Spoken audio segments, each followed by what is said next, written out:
Hello everyone and welcome back to episode 31 of my Pokemon Brilliant Diamond and Shining Pearl Let's Play. We carry straight on from where we left off last episode. We're going to head towards Mount Coronet. You can see where the little flag is. And up towards Spear Pillar. We're going to do this from Hearthome City so that we can investigate things that we've missed or not picked up in that time. So where this area we're aiming to get to is it's actually in one of the caves I visited last time when I was showing places that you can visit once you have strength.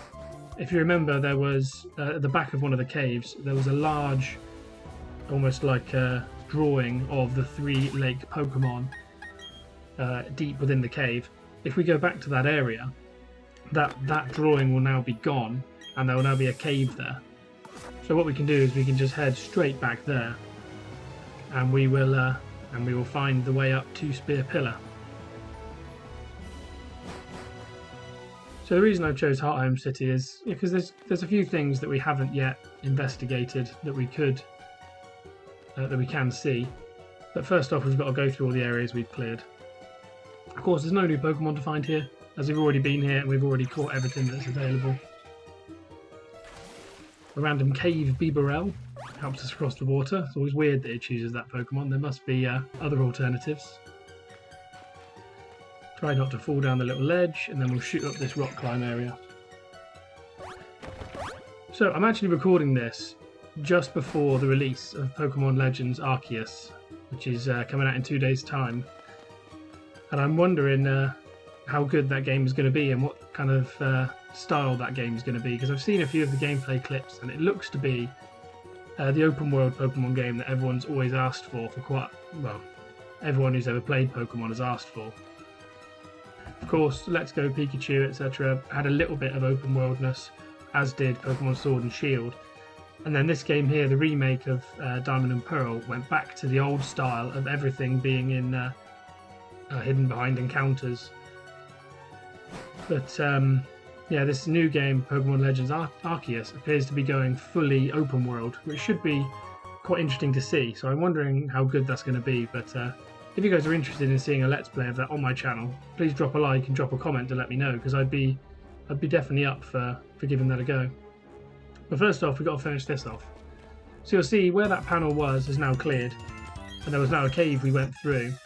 Going through the cave and up the stairs, there was a second staircase opposite, which when we went down, you could find your way into a back chamber with a very conspicuous looking rock in the middle. We know what that means. Click on that and there's an item hidden in it, and the item we picked up was a Max Revive. Proceeding up through the cavern, we do find our first Team Galactic member. Of course, that's who we're hunting down. We're hunting down Cyrus at Spear Pillar to try and stop him from enslaving the deity Pokemon. So there's going to be a lot of Team Galactic on the way there. So the first up here is this Team Galactic Grunt, who uses 1 Beautifly. Standard Pokemon for Team Galactic.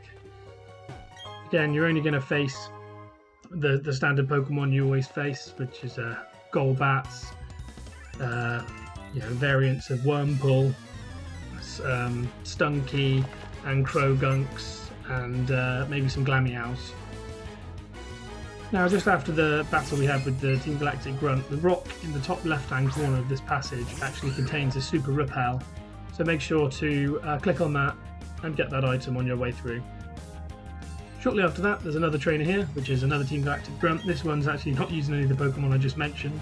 He's using another pretty standard Team Galactic Pokemon, which is a Bronzor. Again, Bronzor aren't particularly difficult to defeat, and as Gabite shows, you can easily take it out.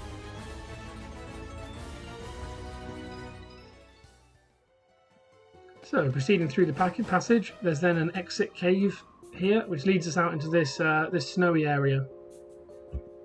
Now, there's quite a lot to do in this area and quite a lot of things to find. So, yeah, I'll try and run through everything that can possibly be done. I'm going to keep a repel up, as of course I don't want to encounter any of the wild Pokemon other than those that are new to the area. So, hidden in this grass, there is a full heal in one of the empty patches of grass. And then once we pick that up, we can just head over here and we can just take this rock climb path and move up to the next tier. There is of course this option again to go up another rock climb, which we're going to do. And you'll find here more patches of grass with a suspicious looking rock in the middle. Usually if you see those, they tend to have an item hidden within them, so we go up, click it, and you can see there's a nugget hidden inside. So we'll come back down the rock climb path, back down to this mid-tier, and we'll head round off to the left. There's a huge patch of grass here, and there's a left-sided cave entrance. We're not going to enter that just yet. We're going to come just down around here below the grass. Use Rock Smash, and there's another very conspicuous looking rock. And if you click on that, there's a hidden max potion. So now we've done that, I'm going to quickly wear off our repel. And I'm going to look for one of the new Pokemon available on this area. So this is the new Pokemon available in this area. This is the grass and ice type evolved form of Snova called Abomasnow. Abomasnow is a reasonably bulky Pokemon, though it's not as strong as it looks like it will be. It has pretty mediocre stats around the board. It has 90 HP, 92 attack and special attack, 75 defense and 85 special defense, and low speed at 60. So whilst it's reasonably mediocre around all areas, it doesn't shine in any particular area. However, it is quite a high level. You can find them at level 40 here. As you can see, my one here. They can come also at level 38 and 39, but either way, they are pretty strong. Stronger than a lot of the trainers that we face in this area. If you're looking just to quickly wipe them out, obviously use a fire type. That'll be super effective against both the grass and the ice. In this case though, I'm actually using an electric type so that it doesn't deal too much damage and I can weaken it and get the quick catch. Which Electivire has done magnificently, getting it down to red health. I still don't have a Pokemon with false swipe, so I'm having to go about this in quite an odd manner in order to try and get the Pokemon down to low HP. As you can see, it also does have moves like Ingrain, which means it can regain its health over time, which will be quite frustrating when trying to catch, but thankfully we did enough damage to begin with that we actually get it in our first Ultra Ball. So yeah, if you're trying to fill your Pokedex and catch everything you can, definitely pick up a Abomasnow here. Not going to give it a nickname, and it's not going to be a Pokemon we add to our team, but it is an interesting new Pokemon. And that's the only Pokemon that's new and available to this area. So now we've done that, we're just going to quickly repop our Super Repel to keep the wild Pokemon away, and then carry on with this area. So we're actually going to ignore the left-sided cave entrance for now, and go in the right-hand side here. And this will lead it into this cave. At the top of here, you'll see yet another conspicuous looking rock on its own, with a path to it, which means it must have some kind of relevance. And if we click on it, we do find an Ultra Ball in there. Smashing this rock, if you click the rock in the little corner, there's a hidden PP up in there as well. So if you want to raise the power points of one of your moves, you can do so using this item. And then if you smash this rock just down the lower set of stairs and click against the wall, there's a hidden tiny mushroom. So lots of hidden items in this little cavern, definitely worth picking up. So if we surf under this water, you'll see there's a steep waterfall. Now we don't yet have the HM or badge required to scale that waterfall. So there's no way we can proceed on that bit of cave for now. So what we're going to do is we're going to keep moving around this area, and we of course have that left-sided cave entrance, which we can go through to continue.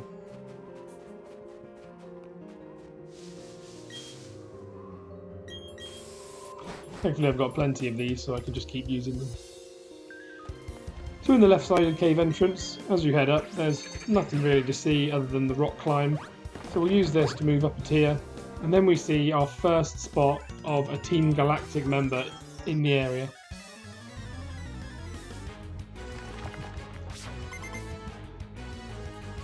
This Team Galactic Grunt isn't particularly powerful. He'll use a two Dust Tox actually, level 35, and a Golbat level 38. So we'll just quickly take him out and then proceed on with the cave.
So on that note, we'll just quickly heal up our Pokemon, and then we can proceed on round where we'll find a second Team Galactic Grunt.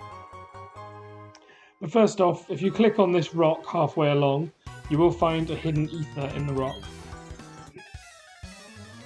Now, this second Team Galactic Grunt isn't any stronger than the first. It uses a Stunky level 38 and a Golbat level 38.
And there we go, that's this trainer's last Pokemon defeated.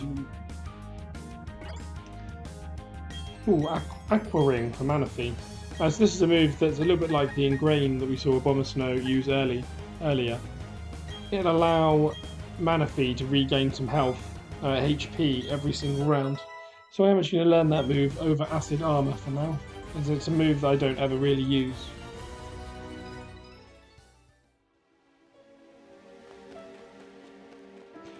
So we can now proceed down this little step, click on yet another conspicuous looking rock, which lo and behold has a hidden item in it.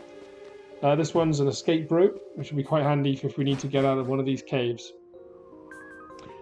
And then if we follow the path round, we end up with another exit to the cave, which heads out into this area full of lots of little boulders and a grass patch. If you go right into the bottom corner and click against the wall, there's a bag of stardust hidden within the wall. And if you continue north and go through the grass patch north, there is a rare candy hidden in yet another little rock sat in the patch of grass. So now we've done that, we can come round and we can go down the stairs, and there's another cave entrance into another area of this mountainside. And in there's yet another Team Galactic Grunt. This Team Galactic Grunt, again, as with all Team Galactic Grunts, isn't strong at all. This one uses a single Pokemon, which is a level 40 Golbat.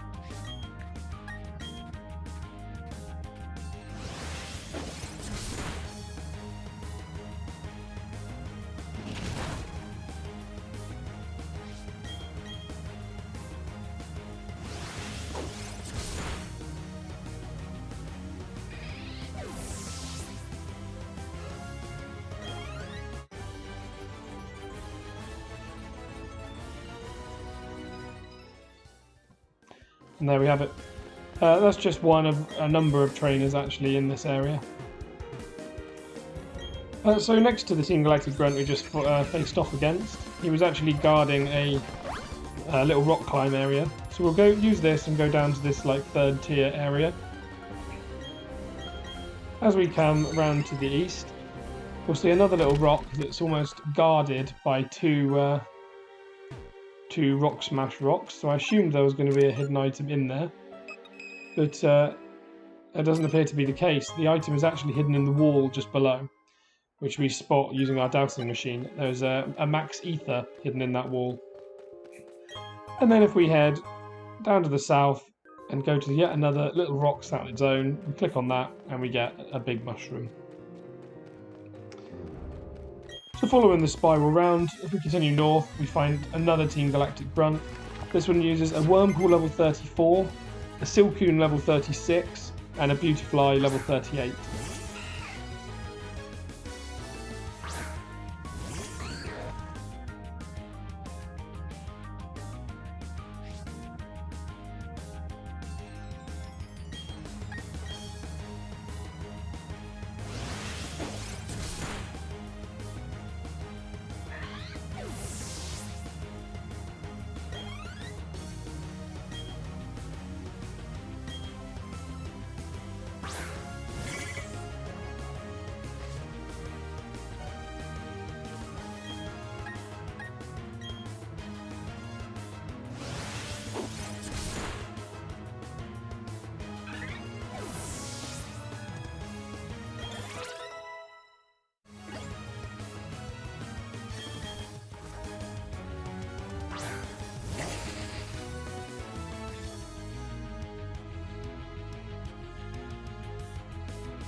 There we are, and then we're going to face off against the last Team Galactic Grunt in this cavern, just further up to the north.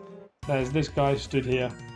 This one uses a Krogunk level 35, very low level for this area, Stunky level 38, and a Krogunk level 38.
There we are, so that's the last trainer in here. We can now continue on around following this little spiral. If you smash the rock and click on the wall behind, you'll find a hidden full restore against the wall. And then there's yet another rock smash rock. There's no hidden item behind this one. So you can continue on the path, getting lower and lower each time. Just above this set of stairs, click against the wall, there's a nugget hidden within the wall. And then continuing on to the south, there is a little rock climb passage that takes you down to the bottom level. Now if you use Rock Smash down here to open up this small path, if you click on the rock, there's yet another rare candy. So that's 2 of those we found in this area now, which is very good because if we need to, we can then raise the levels of our Pokemon by 2, which will definitely be handy in the future. You'll see there is also another rock just sat on its own. If we click on that, there's a revive hidden within that. And then there is also a little rock climb passage to the south, but that takes us back to an area we've already been to. If you speak to this Grunt, he complains that he's hopelessly lost, and he doesn't move out of the way, so we can't yet go through that little cave passage. So evidently that isn't the way now to go. However, that is it's almost like a quick exit to get out of this area. So once Team Galactic's gone, we could just use that way to get out of this area. But obviously, while Team Galactic are here, it's not particularly useful. So that's actually all we can do in this area now. Once I've stopped faffing around. It's actually time to head out of here and head back to the route that we were on previously. To do that, you can either retrace your steps, going back around that spiral, or you can come down here and take the little rock climb path just here, and then a second one off to the left, and it will take us back up to the beginning where we entered this area. So now we've got all the items from there. If we head back up to the north here, you'll see that we've already taken that rock climb path there because it takes us up to the rock where we found the rare candy. But there's another path leading us off to the west. So as we head down here, we'll see there's a boulder which we have to push using strength. No kind of great puzzle here, it's just a minor inconvenience. Pushing this out of the way, we can see there's a few different ways we can go. We're first going to head over to the east and take this north-facing path down the stairs, and we're going to head into this tiny, thin strip of grass to the rock at the bottom. The reason for that is within there's a big mushroom hidden within the rock. And then if we continue round to the west, you'll see a little cave entrance, and just to the east of that, in the rock, there's a tiny mushroom. So heading in there is the final little bit of the cave. This is the 4th floor. There's a hidden tiny mushroom in the rock halfway along, and that is actually all there is to see here. So if I was to head up those stairs, that would lead off to Spear Pillar, which I'm not going to do just yet, as I don't want to progress the story too far. There is, however, a new Pokemon available in this area, which is not this Chingling here, which we've had for quite a while. It's actually the evolved form of Chingling. In this little patch of cave, there's a very, very low chance of finding the evolved form called Chimecho. I'm going to have a quick look around for it now. If I don't find it straight away, I'll just catch it off camera before we come back on the next one. Ah, alas, not meant to be this time, Graveler. Anyway, that's where I'm going to leave this episode for now. I really hope you've enjoyed. If you have, please drop a like, please subscribe, and I will continue to put these out until we fully finish the playthrough, and then I'll have a look into some of the post-game content. As I said, I really hope you have a great day, and I'll catch you on the next one.